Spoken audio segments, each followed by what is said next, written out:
네, 요즘 금값이 비싸다 보니 이런 일도 생겼다고 합니다. 무려 3천만 원짜리 금팔찌를 훔쳐 달아난 도둑이 붙잡혔는데 나중에 이런 말을 했다고 합니다. 문신하고 싶었어요. 자, 문신 때문에 3천만 원짜리 팔찌를 훔쳤다? 아니, 팔찌 하나에 3천만 원이면 이게 몇 돈짜리인 거죠? 30돈입니다. 30돈. 그램으로 치면 112g 정도에 해당하는데요. 최근 경기 성남시의 길 한복판에 이 검은색 패딩 조끼를 입은 남성에게 파란 모자를 쓴 남성이 다가가고 두 사람이 길 한복판에서 대화를 나누는 모습이 보입니다. 그런데 이 파란 모자를 쓴 남성이 주변을 슬쩍 살피는 듯 싶더니 갑자기 몸을 돌려서 전력 질주를 합니다. 대화하던 상대방이 금세 뒤따라 가보지만 거리는 상당히 차이가 이미 났고요. 알고 보니 두 남성은 중고거래 사이트를 통해 무려 30돈짜리 금팔찌, 그러니까 시가 약 3천만 원에 이르는 이 물건을 거래하려고 오늘 처음 만난 사이였다고 합니다. 중고거래하는 척하다가 훔친 거군요. 그렇습니다. 파란 모자를 쓴 남성이 구매자였는데요. 이 50대 판매자에게서 금팔찌를 낚아챈 겁니다. 만난 지 1분도 되지 않아서 벌어진 일이었습니다. 저놈 잡아 하고 쫓아갔지만 이미 저렇게 멀리 도망을 친 겁니다. 아이고, 이제 못 따라오겠지. 도주에 성공했다고 생각한 금팔찌 도둑, 곧바로 택시를 잡아 탑니다. 그런데 여기서 반전. 이 택시가 어디로 가는 택시였습니까? 경찰한테 직행하는 택시였습니다.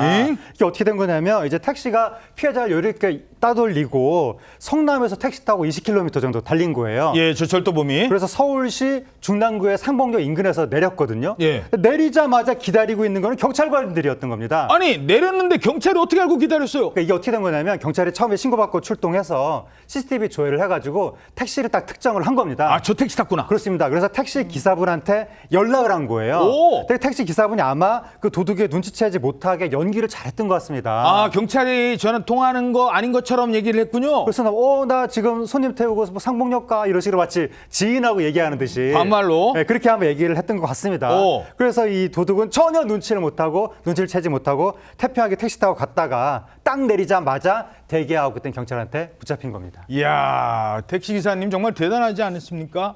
경찰이 연락을 했는데 누구요? 경찰이요? 뭐 이러면은 안 되잖아요. 그래. 왜? 나 지금 상봉역까지. 경찰과 통화를 한 겁니다. 자, 이렇게 1시간도 되지 않아 붙잡힌 범인. 경찰에게 아주 황당한 얘기를 합니다.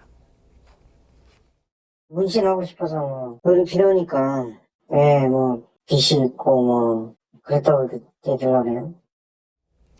아니, 문신하고 싶었다? 그게 도둑질의 이유예요? 3천만 원짜리 금팔찌를 훔친 이 남성은요, 서울에 살고 있는 10대 고등학생으로 드러났습니다. 범행 동기에 대해서 두 가지를 이야기했는데 첫 번째 동기로는 문신하고 싶어서 범행을 했다라고 이야기를 했습니다. 정말 철없는 이야기 같이 들리는데요.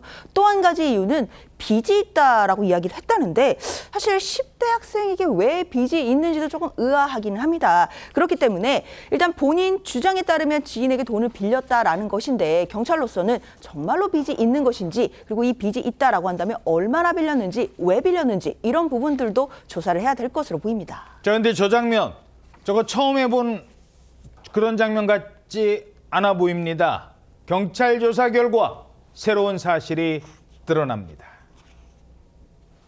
비슷한 방법 같아요. 다 금이었고 비슷한 방법으로 범행을 했었고 나이가 어려서 구속 수사 중인데 계속 범행을 하고 있으니까 재범의 우려가 있으니까.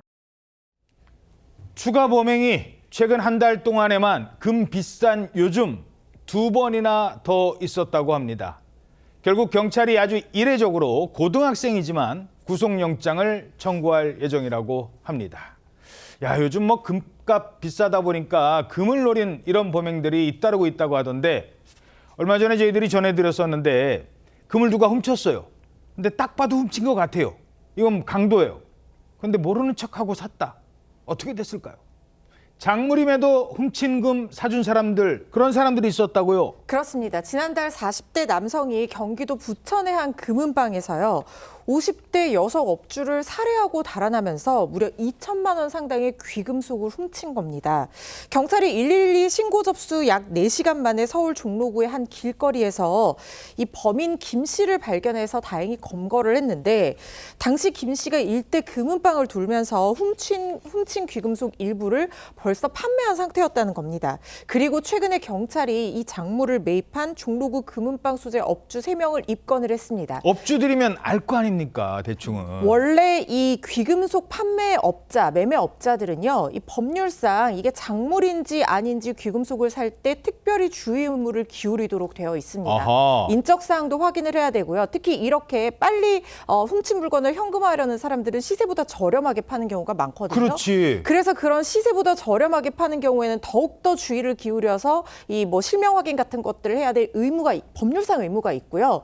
만약에 이런 의무를 소홀히 해서 이런 작물을 사게 된다고 하면 업무상 과실작물 취득죄가 성립을 하게 되는 겁니다. 작물 여부를 확인해야 할 이런 주의 의무를 다하지 않은 금은방 업주가 없어야지 이 작물, 그러니까 그 물건을 훔쳐서 현금화하는 그 기회 자체가 사라지니까 그렇지. 이런 도둑들도 근절이 될 수 있는 거잖아요. 모두 주의를 기울이셔야겠습니다.